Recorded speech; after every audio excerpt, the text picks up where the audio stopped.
Ring around the roses, pocket full of posies.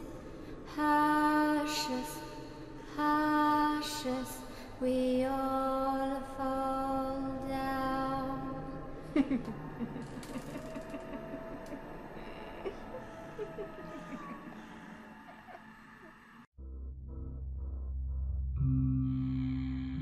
Voilà, c'est enfin fini d'écrire. Maintenant, je vais essayer de le réciter plusieurs fois de suite, et j'espère vraiment que mon moi extérieur va, je sais pas, peut-être le redire à voix haute, le chuchoter, ou je ne sais quoi encore, mais j'espère vraiment, vraiment que quelqu'un aura la curiosité de se demander pourquoi est-ce que cette personne qui est allongée là est en train de bouger ses lèvres alors que techniquement, il n'est pas censé le faire. Je m'appelle Georges Doux, et oui, doux comme la douceur, je sais, on me l'a déjà fait un nombre incalculable de fois. Je vis dans la banlieue de... Oh non, c'est pas spécialement important. Je travaille au... Oh, ça non plus, c'est pas important. Non, faut que je rentre dans l'essentiel car de toute façon, je n'ai plus beaucoup de temps devant moi. S'il me trouve, je suis mort. La seule chose importante que vous devez savoir sur moi, c'est que j'ai toujours été très curieux. Et j'adore tout ce qui touche un petit peu le subconscient, les rêves, l'inconscient, enfin vous voyez, tout ce qui touche à notre cerveau, à notre conscience, à notre être, notre esprit même, si je peux me permettre de l'appeler ainsi. Ce qui me fascine le plus, c'est cette capacité à ne pratiquement rien savoir sur lui, alors que pourtant, il a toujours été là. Depuis que le monde est monde, enfin, depuis que l'homme est l'homme, eh bien, on a toujours eu ce cerveau plus développé que les autres animaux afin d'être plus intelligent, et pourtant, on ne sait même pas bien l'utiliser. On ne sait pas s'en servir. Enfin, je veux dire, très mal en tout cas. Oui, il y a cette règle qui dit qu'on n'utilise que 10% de son cerveau, mais ça perso, j'y crois pas spécialement. Et si vous vous posez la question, non, je ne suis pas neurologue, je ne suis pas psychiatre, je suis juste un passionné, rien d'autre. Un parmi tant d'autres qui essaie d'élucider des mystères et d'aider un petit peu la science à son niveau, rien de plus. Et ce qui me fascine le plus en ce moment, c'est les rêves.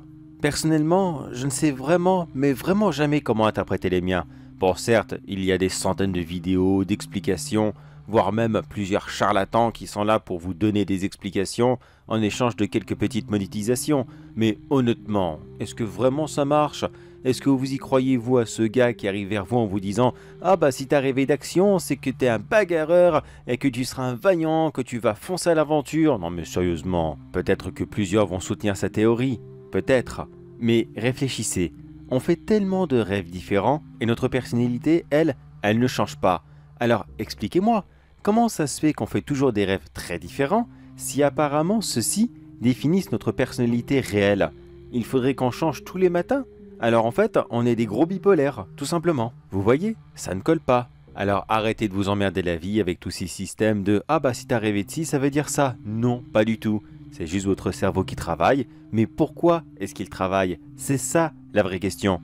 Et surtout, ne me dites pas que vous faites des rêves un petit peu olé olé et que c'est eux que vous appréciez le plus, que d'après vous ce sont les meilleurs, tout ça, et que là ça a une signification. Oh, pas du tout, hein, d'accord? Et pour tous ceux qui sont déjà mariés ou en couple, vous êtes juste des gros dégueulasses. Et non mesdames, lorsque votre conjoint vous trompe dans votre rêve, ce n'est pas vrai, alors ne le boudez pas. Bordel, je me permets de faire de l'humour, mais j'ai vraiment pas le temps. Bon, où est-ce que j'en étais? Oui, les rêves. Comme je vous le disais, nos rêves n'ont pas toujours une signification. C'est juste un gros mélange de plusieurs informations qu'on a accumulées toute notre vie. Notre cerveau fait un tri général, et plus on est fatigué, et plus celui-ci aura tendance à rêver. Enfin du moins, ça dépend des individus. D'après moi, c'est l'expérience et le vécu qui influencent nos rêves, et rien d'autre. Et j'ai même une petite preuve pour ça. Regardez. Est-ce que ça vous est déjà arrivé de vous faire mal dans votre rêve? Vous avez ressenti la douleur?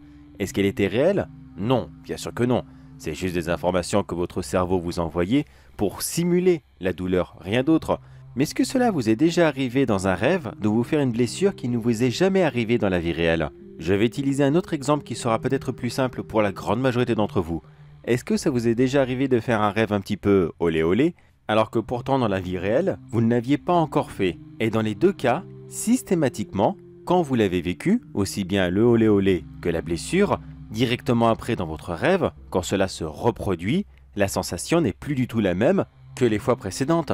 Et bien voilà, c'est l'expérience de votre véritable vécu qui a de l'influence sur votre rêve, et non pas l'inverse. Vous comprenez maintenant pourquoi le monde des rêves me fascine à ce point-là? C'est littéralement une bibliothèque, une gigantesque bibliothèque sur notre vécu, notre passé, toutes nos expériences d'autrefois, tout est là. Ça ressort, certes, dans le désordre, ça ne veut plus rien dire, ça c'est vrai, mais tout est là, tout est archivé. Et lorsqu'on va se coucher le soir, pendant quelques instants, on revoit tout, on revit tout. Et honnêtement, c'est pas merveilleux? C'est vrai que dans la majorité du temps, on n'est absolument pas conscient que c'est un rêve. On le vit simplement comme une journée habituelle. Certes, il se passe des choses incroyables, mais pour nous c'est tout à fait normal. Mais parfois, il y a quand même quelques exceptions. Les rêves lucides. Et pour les rêves lucides, il y a deux catégories de personnes. Il y a ceux qui sont parfaitement conscients que c'est un rêve lucide, qui arrivent volontairement à créer des rêves lucides et qui se permettent comme cela de vivre de grandes aventures. Ces gens sont très rares et ils sont très chanceux. Oui, il y a des risques à un rêve lucide, c'est sûr, mais vu que eux, ils ont l'habitude, ces risques sont quasiment nuls. C'est bon, ils sont entraînés, ils sont rodés, il n'y a plus rien à craindre. Mais justement, il y a la deuxième catégorie de gens qui font des rêves lucides. La majorité de la population humaine, ceux qui s'aperçoivent en plein milieu du rêve que celui-ci en est un. Et j'imagine que même ceux qui comprendront ce message se diront « Ah oui, c'est vrai, moi aussi j'en fais partie ». Et très souvent on s'en aperçoit grâce à de tout petits détails, du genre un doigt en trop sur sa main, une personne qui n'est pas censée être là, quand on se retrouve dans un ancien lieu comme notre établissement scolaire alors que ça fait très longtemps que notre scolarité est derrière nous. Plusieurs petits détails qui nous font comprendre que oui, c'est un rêve, alors là on peut se permettre de faire quelques petites bricoles qui en temps normal, on ne le ferait absolument pas. La liste des exemples serait très longue et je pense qu'on n'est pas là pour ça. Cependant, il y a deux choses qu'il ne faut jamais, au grand jamais faire lorsqu'on se retrouve dans un rêve et qu'on veut une confirmation. Je l'ai appris à mes dépens et croyez-moi que je le regrette énormément là maintenant. C'est un ami à moi qui m'en a parlé. Il m'a simplement dit « Surtout, ne demande jamais s'il s'agit d'un rêve et ne demande jamais la date. » Car il semblerait que ces deux questions seraient un petit peu trop complexes pour votre cerveau. Celui-ci n'arriverait pas à comprendre qu'il est là sans être là. Du coup, il buggerait et il vous mettrait dans d'horribles situations. Et comme un parfait abruti, c'est exactement ce que j'ai fait.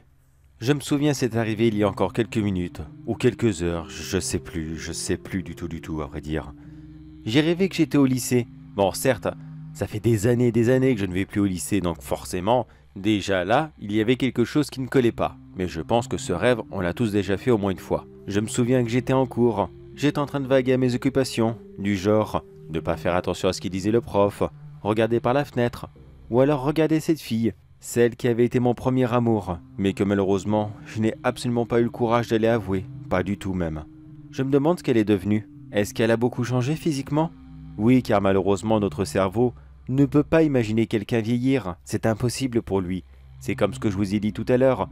Donc, il conserve la dernière image qu'il a d'une personne que vous avez connue, et il vous la relance, comme si celle-ci n'avait jamais vieilli. Et pourtant, vous le savez parfaitement, tous vos amis d'école, tous ceux que vous revoyez dans vos rêves, évidemment qu'ils sont beaucoup plus vieux. Et il y a même de fortes chances que si vous les croisez dans la rue, vous ne les reconnaîtrez même pas. Quand on y pense maintenant, c'est un genre de punition éternelle. On est bloqué tous les soirs avec les mêmes souvenirs qui reviennent inlassablement de nos anciens camarades, alors que ceux-ci n'ont absolument plus rien à voir avec ce qu'on a connu. Plus rien. Une éternelle vie dans le passé.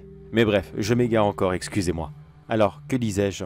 Oui, j'étais dans la salle de classe, je regardais cette fille, et soudainement, je me suis aperçu que j'avais un ami qui pourtant, je n'avais jamais été au lycée avec lui. Jamais. Je me suis tourné, et il était là. Alors je lui ai demandé, « Mais, mec, qu'est-ce que tu fous ici ?» Il m'a lancé un regard noir et m'a dit, « Chut, tais-toi, on va se faire coller. Continue à écouter le cours, s'il te plaît. » Sur le coup, je n'ai pas cherché plus loin. Je me suis dit, peut-être qu'il a fait la dernière rentrée de classe et que je ne m'en suis pas aperçu. Alors j'ai continué à regarder le cours. Et vous vous souvenez des détails que je vous disais tout à l'heure? Eh bien, il y avait plusieurs petits détails sur mon bureau qui ne collaient absolument pas par rapport à la véritable situation. Enfin, la véritable situation, passée, je veux dire. Des fournitures scolaires qui n'avaient pas la même couleur, pas les mêmes dimensions, un camarade qui n'avait pas la même couleur de cheveux, des vêtements qu'il n'avait jamais portés de sa vie, et surtout, un sixième doigt qui pourtant n'avait rien à faire ici. Oui, bien sûr, j'aurais pu directement paniquer et hurler, mais je me suis dit, ah non, c'est bon, c'est cool, c'est un rêve. Ça m'arrive souvent de rêver que je suis au lycée, c'est bon, il n'y a pas de problème. J'aurais pu jouer le jeu, j'aurais pu continuer mon rêve, et lorsque je serais sorti de la classe, j'aurais fait quelque chose qui m'aurait plu. Mais étonnamment, et surtout je ne sais pas pourquoi, mais j'ai eu envie justement de tester ces deux fameuses phrases. Alors j'ai regardé mon ami et je lui ai dit « On est dans un rêve, n'est-ce pas ?» Il m'a lancé un regard noir et m'a dit « Que veux-tu dire par là ?» Mais au lieu de répondre, je lui ai simplement dit « Et s'il te plaît, peux-tu me rappeler la date? Je ne sais plus vraiment quelle journée. » Et là, je peux vous assurer que le bug a été général. Tous les élèves de ma classe, même le professeur, m'ont tous regardé. Ils ont arrêté tout ce qu'ils faisaient, m'ont lancé le regard le plus noir, le plus terrorisant et le plus effrayant que je n'ai jamais vu de toute ma vie. Ils voulaient me faire du mal. Ça se voyait dans leur regard. Celui-ci était mauvais, extrêmement mauvais même, à l'exception de mon ami et de cette fille qui j'étais extrêmement amoureux. Les deux m'ont dit en même temps « Lève-toi et cours.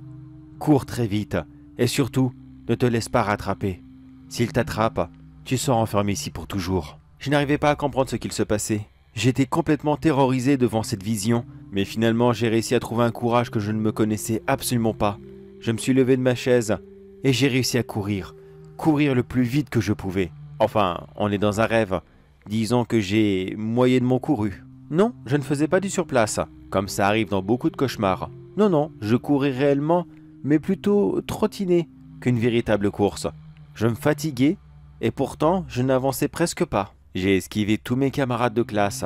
Je suis sorti dans le couloir et tous les autres élèves de toutes les classes en sortis en même temps et ont commencé à me courir après. Ils avaient tous le même regard noir. Ils avaient clairement l'intention de me faire du mal, tous autant qu'ils étaient. J'ai traversé le bâtiment à toute vitesse. J'ai essayé de rejoindre le portail pour sortir d'ici et peut-être essayer de rentrer chez moi. Sur le coup, je n'avais pas d'autre idée. C'était soit ça ou rester ici avec ces fous. Mais malheureusement, je n'ai pas réussi à sortir. Le portail était beaucoup plus haut que dans mes souvenirs, alors j'ai dû essayer de trouver un autre chemin, mais ils étaient tous bloqués. En fait, je dois vous l'avouer, mais à part le portail principal de notre lycée, eh bien, je ne connaissais pas d'autre chemin. Je n'avais jamais eu besoin de sortir, de sécher les cours ou quoi que ce soit d'autre. Alors forcément, si je connaissais mal le lieu, je ne pouvais pas inventer une sortie. Oui, j'ai énormément regretté de ne pas connaître mon lycée, et je le regrette encore d'ailleurs. La seule chose que je connaissais de lui, c'était uniquement le toit. C'est vrai que c'est pas commun, mais je me souviens qu'une fois, dans un cours d'SVT, on avait installé un système météo. Un truc pour mesurer la pluie, il me semble, enfin une merde dans le genre. Donc je connaissais le chemin pour me réfugier sur le toit, et c'est là que je me suis enfermé. Je me souviens avoir barricadé la porte, tout en entendant leurs hurlements et les coups qu'ils ne cessaient de coller à celle-ci. Ils m'hurlaient d'ouvrir la porte, de les laisser rentrer, que je devais les rejoindre, c'était important. J'en savais trop, j'en avais trop vu et maintenant, je ne pouvais plus repartir. Et maintenant je suis bloqué ici. J'ai passé des heures à essayer d'écrire ce texte, certes beaucoup plus long que prévu car j'ai peut-être glissé quelques remarques personnelles qui n'étaient vraiment mais vraiment pas nécessaires. J'espère que ça ne me fera pas du tort. On dit souvent que quelques heures dans un rêve peuvent représenter à peine quelques instants dans la vie réelle. Moi, ça fait des mois que je suis ici, des mois que je suis bloqué sur ce toit. J'aimerais pouvoir descendre, mais j'entends toujours mes anciens amis taper sur la porte. Et oui, c'est vrai, tout à l'heure je vous ai dit que ça ne faisait pas très longtemps que j'étais ici. Mais quand je vais dire ici, c'est plutôt dans la vie réelle. Car je ne sais pas vraiment où je suis maintenant, je n'ai aucun contact avec le véritable monde. Parfois j'entends une voix ou deux ici et là qui viennent du ciel ou je ne sais où encore. Des fois il y a la voix de mes enfants, de ma femme, ou alors même des fois, des voix que je ne reconnais absolument pas. Surtout une grosse voix grave que j'ai déjà entendue dans le passé, mais j'arrive pas à mettre le doigt dessus, non, je sais pas du tout qui est-ce qui parle comme ça, mais pourtant j'en suis sûr, je l'ai déjà entendu cet homme. Enfin bref, passons, c'est pas spécialement important. J'espère seulement que mon véritable moi arrivera à chuchoter tout ce que je viens de lui dire, et que le message passera, car je ne sais vraiment, mais vraiment pas combien de temps encore cette porte va tenir. Techniquement c'est une porte coupe-feu, et eux de l'autre côté, ce ne sont que des adolescents, ils n'ont pas la force de la casser, c'est impossible. Mais à force de taper comme cela pendant des jours et des jours, j'ai bien peur que c'est l'usure qui arrive à la voir. Je ne sais pas combien de temps il me reste, mais par pitié, si vous avez compris ce message, si vous avez réussi à comprendre ce que je chuchote, s'il vous plaît, libérez-moi de ce rêve interminable. Je veux retrouver ma famille, je veux revoir ma femme et mes enfants. Je ne sais pas ce que vont faire ces créatures s'ils m'attrapent. Est-ce qu'ils vont me bloquer ici pour toujours ? Est-ce qu'ils vont me transformer moi aussi en une créature de rêve, enfin de cauchemar ? Qu'est-ce qui va se passer ? Je sais pas, mais honnêtement, je veux pas le savoir. Je veux juste sortir d'ici, je veux juste rentrer chez moi, alors s'il vous plaît, libérez-moi.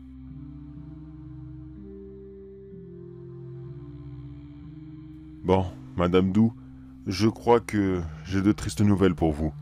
après être tombé dans le coma pour X raisons. Je crois que votre mari y est depuis beaucoup trop longtemps maintenant et je sais pas si on arrivera à le sortir de là un jour. On va le garder encore en observation, mais je crois que il ne vaut mieux pas avoir de faux espoirs et... Attendez une seconde. Qu'est-ce qu'il fait? Madame, vous voyez que moi? Votre mari? On dirait qu'il murmure quelque chose. Attendez. Ah, j'entends rien. Infirmière, apportez un crayon s'il vous plaît. J'arrive à peu près à comprendre ce qu'il chuchote. Je vais écrire ça. Madame, restez à côté de moi s'il vous plaît. Parlez-lui s'il vous plaît, allez-y. Parlez-lui. Il faut qu'il entende votre voix. Il faut avoir une réaction de sa part. Il faut le faire sortir. Allez s'il vous plaît, monsieur Doux, accrochez-vous s'il vous plaît. S'il vous plaît. Vous allez quand même pas nous claquer dans les pattes maintenant. Ça fait 2 semaines qu'on essaye de vous réanimer. C'est maintenant ou jamais. C'est la dernière grande étape. Allez monsieur Doux, on est avec vous et promis, on vous laissera pas tomber.